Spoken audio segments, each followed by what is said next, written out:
Здравствуйте! В эфире выпуск новостей, в студии Фатиме Сейдометова о последних событиях прямо сейчас. Дистанционный прием граждан в режиме онлайн. Сегодня крымчане озвучили свои проблемы по видеосвязи. Какую помощь оказывают волонтеры ОНФ пожилым людям? Мечети полуострова закрылись на 3 недели. Коллективные намазы приостановлены.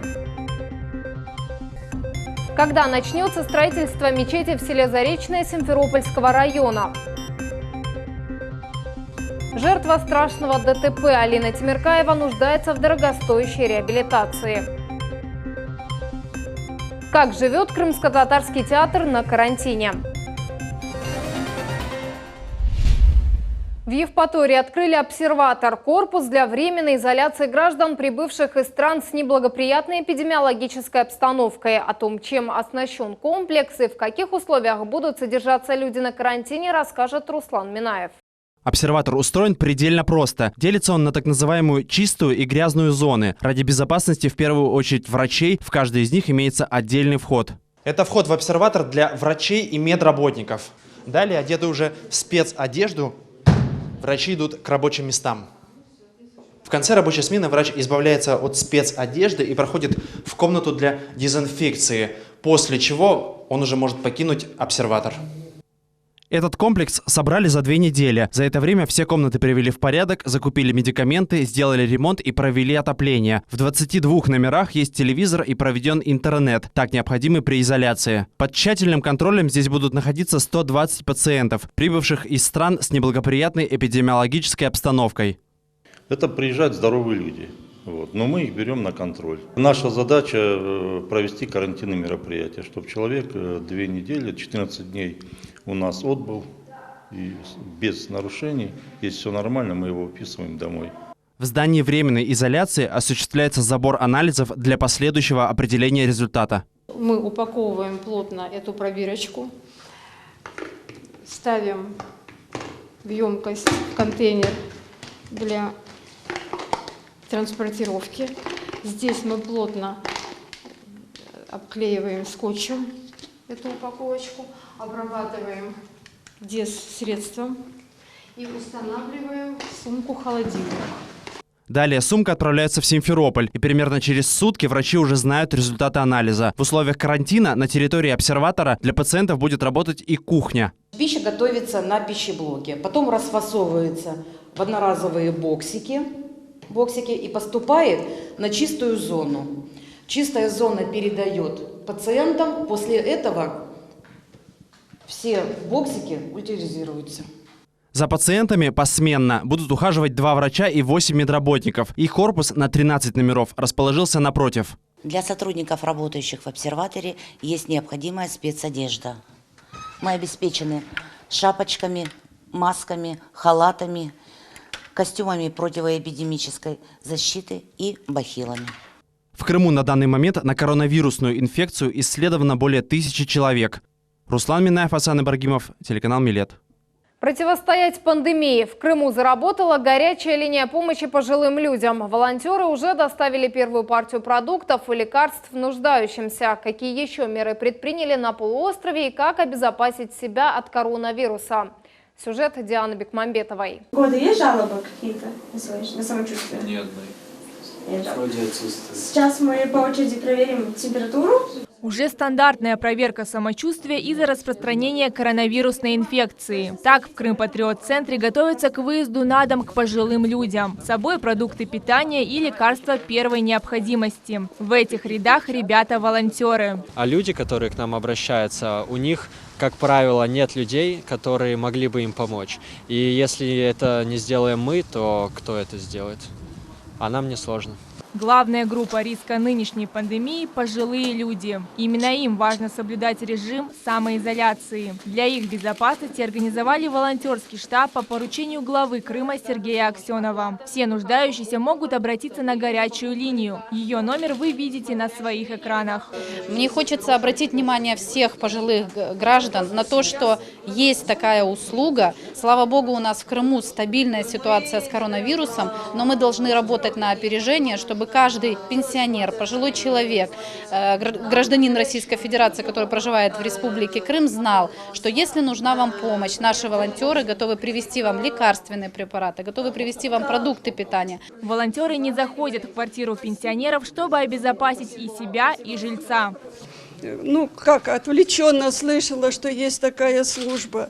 Но вот сейчас, когда я сама столкнулась с этим делом, я просто не ожидала, что вы такие сразу оперативно среагируете на это, приедете. Большое вам спасибо. Сейчас на полуострове режим повышенной готовности. Сегодня 150 тысяч крымчан получили медицинские маски. Минздрав республики готовится закупить еще 600 тысяч изделий. Порядка 150 тысяч уже, это и Крымтроллейбус, это МФЦ, это МВД, ну, в общем, по списку. Затем сегодня мы контрактуемся 500 000 масок по 19 рублей мы нашли, по 19 рублей, да, такое чудо. Затем еще 100 тысяч по 30 рублей. Специалисты настоятельно рекомендуют укреплять иммунитет. Особенно важно вести здоровый образ жизни. Это поможет иммунным силам организма. Одна из составляющих – сбалансированное питание. В рационе должен быть витамин С, который содержится в болгарском перце и отваре шиповника. Это полноценное потребление белковых продуктов. Обязательно необходимо употреблять молодому здоровому организму не менее 2 порций мяса в день. То есть это 2 приема пищи. Либо рыбы, либо птицы, либо красного мяса. Если мы говорим о людях старшего поколения, то порцию красного мяса необходимо снизить до 1 раза в неделю. Но при этом количество мясных либо рыбных продуктов должно быть равно 1 порции в сутки.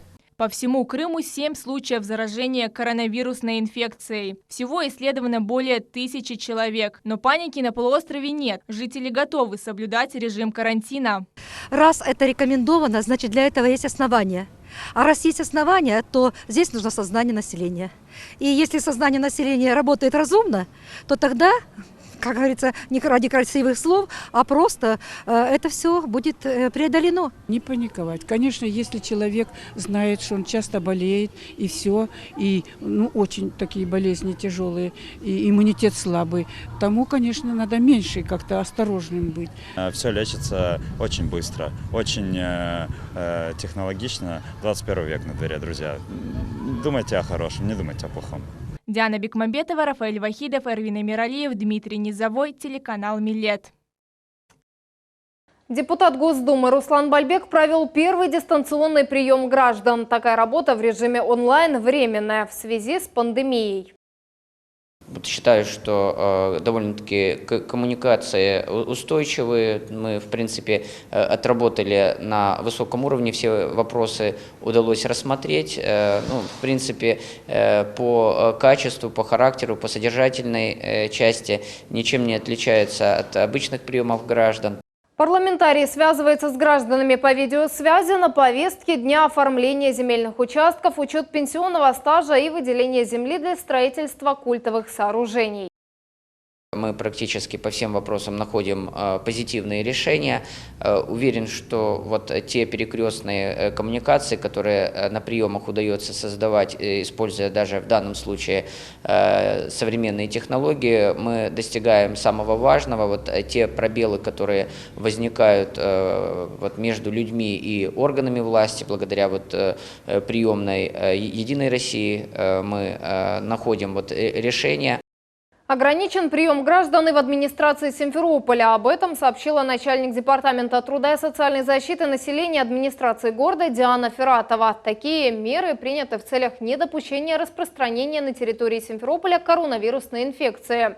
Обращения граждане могут подать через электронную почту и соцсети. Консультацию можно получить и по телефонам, указанным на сайте департамента. В настоящее время для того, чтобы граждане не потеряли свое право на назначение мер социальной поддержки, прием ведется по предварительной записи специалистами департамента в холле, в стеклянных окнах, чтобы ограничить максимально контакт посетителей с сотрудниками. И размещены ящики для приема почтовой корреспонденции в холле здания для того, чтобы, если человек хочет оставить обращение свое, либо просто получить ответ на вопрос, что не касается предоставления мер социальной поддержки, он может оставить свое обращение и получить письменный ответ. Коллективные намазы в мечетях Крыма отменили на 3 недели. Все религиозные сооружения закрыты на карантин. Об этом сообщил муфтий мусульман Крыма и Севастополя Хаджи Мирали Аблаев.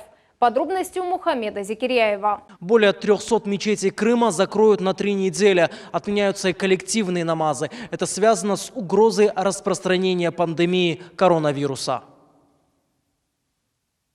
وما كان قولهم إلا أن قالوا ربنا اغفر لنا.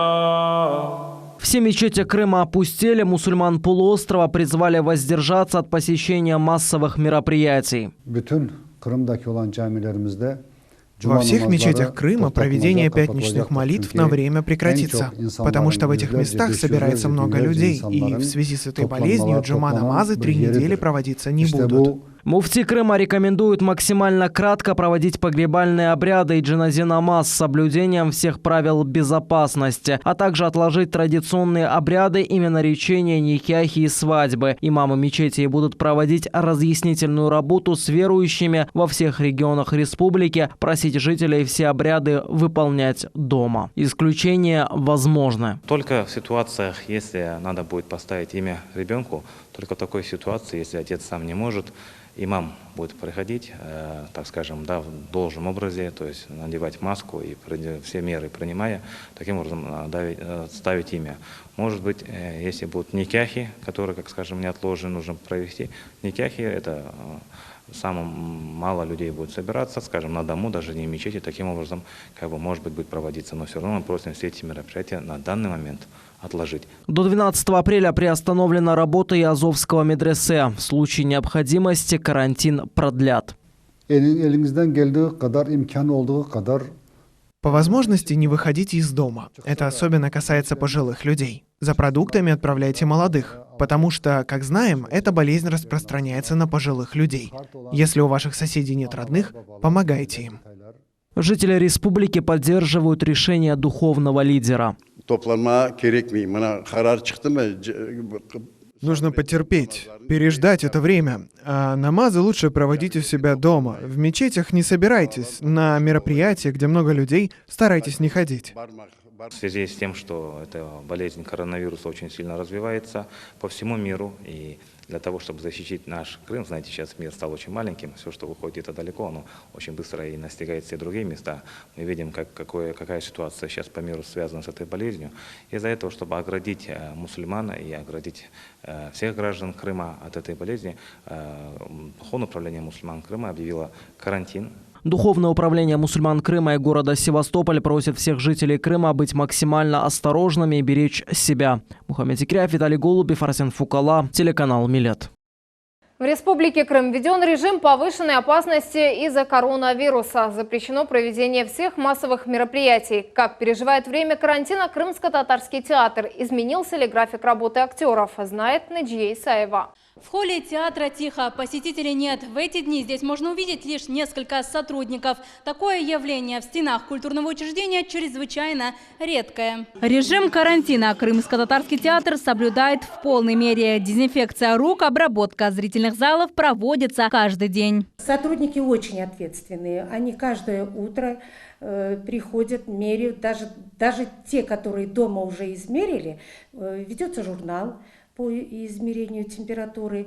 Каждый подходит, пишет свою температуру, подписывается и идет работать в хорошем настроении. Времени на репетицию сложных сцен стало больше. Сотрудники называют режим культурным карантином и уверяют, без искусства крымчан не оставят. Сейчас у нас идет плодотворный репетиционный процесс. Конечно же, мы скучаем за нашим зрителем. Вот просто мы с нетерпением ждем вот этих встреч, свиданий с нашим любимым зрителем.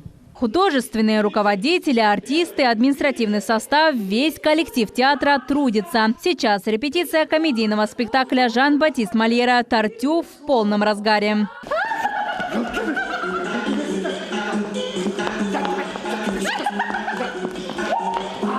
Все спектакли, запланированные до 10 апреля, перенесли. Деньги за приобретенные билеты заранее многим уже возвратили. Тем, кто не успел, их обменяют после возобновления работы. Репертуар театра после карантина опубликуют на официальном сайте. Наджия Исаева, Рафаэль Вахидов, телеканал Миллет.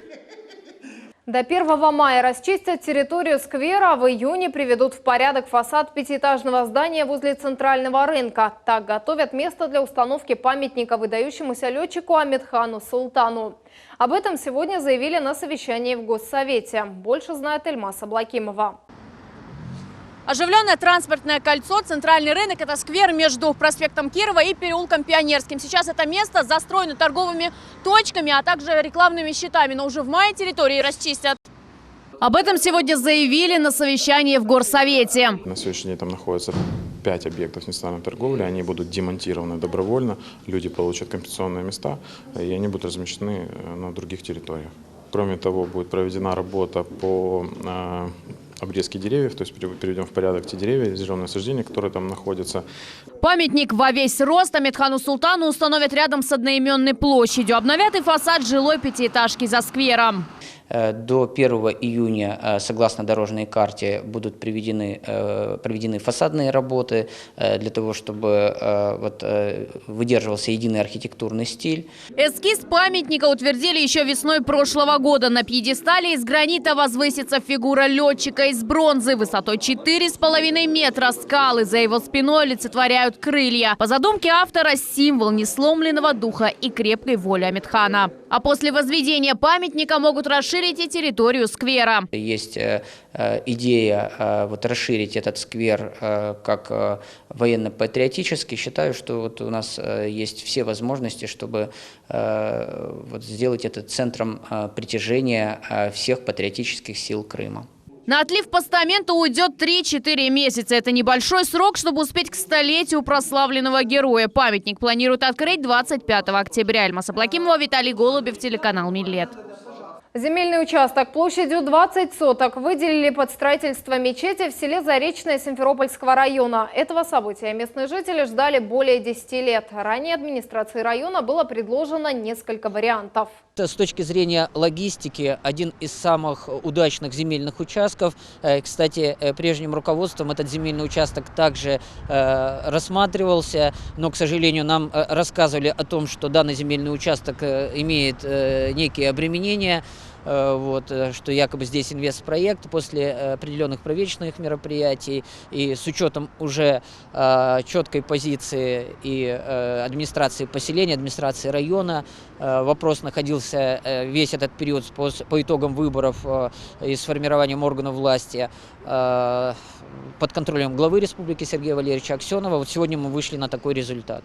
На совещании участники подписали дорожную карту с соответственными сроками исполнения. После земельный участок приведут в необходимый первозданный вид и его очистят от ненужных насаждений, которые могут закрывать вид культового сооружения. Сегодня глава республики уделяет для этого большое внимание.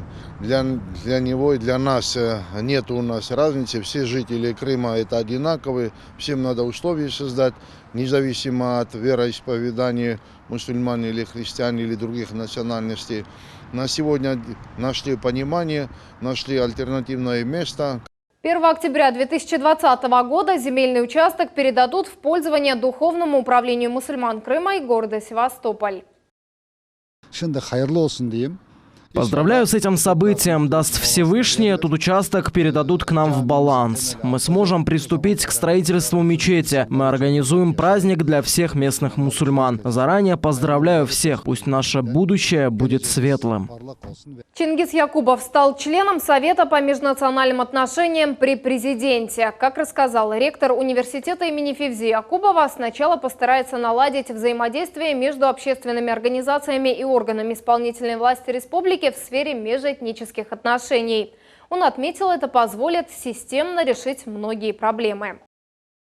Планирую выстроить последовательную работу, которая пойдет на благо всех крымчан, на благо крымско-татарского народа и тех малочисленных этносов, которые здесь проживают. Чингис Якубов запланировал встречи с представителями крупных национально-культурных объединений Крыма. Цель – донести до президента объективную информацию уже на следующем заседании Совета.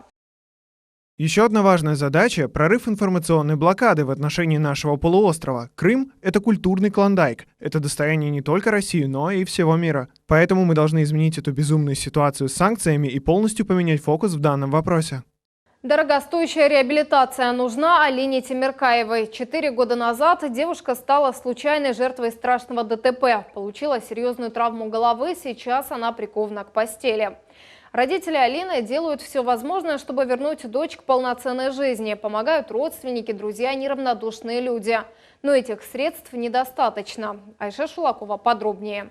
Вот так. Давай, не стесняйся, не стесняйся. Давай. Что ты? А ты головочку хочешь? Давай так. Вот так вот. Каждое утро Алины начинается с лечебной физкультуры, растяжка мышц и массаж. Вот уже 4 года жизненно необходимые процедуры выполняет отец девушки Эрнест Темиркаев. Жизнь Алины – постоянная борьба с недугом после страшной аварии. Утром у нас получается ЛФК. Это уходит у нас время где-то часа полтора, да, на физкультуру. Этот вертикализатор отец Алины сделал сам. Он предназначен для активной реабилитации. Благодаря ортопедическому аппарату девушка может стоять. Он улучшает кровообращение и пищеварение, нормализует давление и дыхание. Часа полтора стоим. Вот так мы встаем. Она расслабляется полностью у нас. Все, не бойся. Вот так вот. И там через каждые полчаса поднимаем все выше Алинку. На этом фото Алине 15 лет, жизнерадостная, полная сил, с мечтой стать врачом. Но это было до страшной трагедии. 4 года назад Алина по дороге домой из школы попала в ДТП. Девушка чудом осталась жива, но получила серьезную травму головы. Несколько месяцев пробыла в коме, долго лечилась в клиниках России. Вот за 4 года набралось вот столько у нас бумаг всякого рода. Это и выписки, и счета из клиник, и другая документация. Родители Алины делают все возможное, чтобы вернуть ребенка к полноценной жизни. Она уже прошла несколько курсов реабилитации. Положительных результатов добились в Челябинской клинике. Видите, она как выгибает руки. Такого у нас не было. Вот она даже сама это делает. Вот до такого положения. А то у нее были руки вот такие вот. Но восстановление – это очень длительный и дорогостоящий процесс. Помогают родственники, друзья и неравнодушные люди. У нас восстановление идет очень медленно. В связи с нашими травмами, травмы были очень серьезные. В самом начале, ведь врачи вообще не давали нам даже шансов на жизнь. Но мы выкарабкались, мы победили, и мы идем дальше. Изменения есть, конечно. У нас Алина стала более эмоциональной, она улыбается, она понимает положительные эмоции, понимает отрицательные эмоции. Она узнает нас, она пугается чужих людей, переводит взгляд. Если она раньше взгляд не фиксировала, не переводила, сейчас это есть. Она смотрит, она оценивает, кто к ней подошел. Оценивает ситуацию. Следующий курс реабилитации назначен на май. Для этого Темиркаевым нужно собрать более 200 тысяч рублей. Спасибо людям, то, что нам помогает, опять же. Мы без вашей помощи,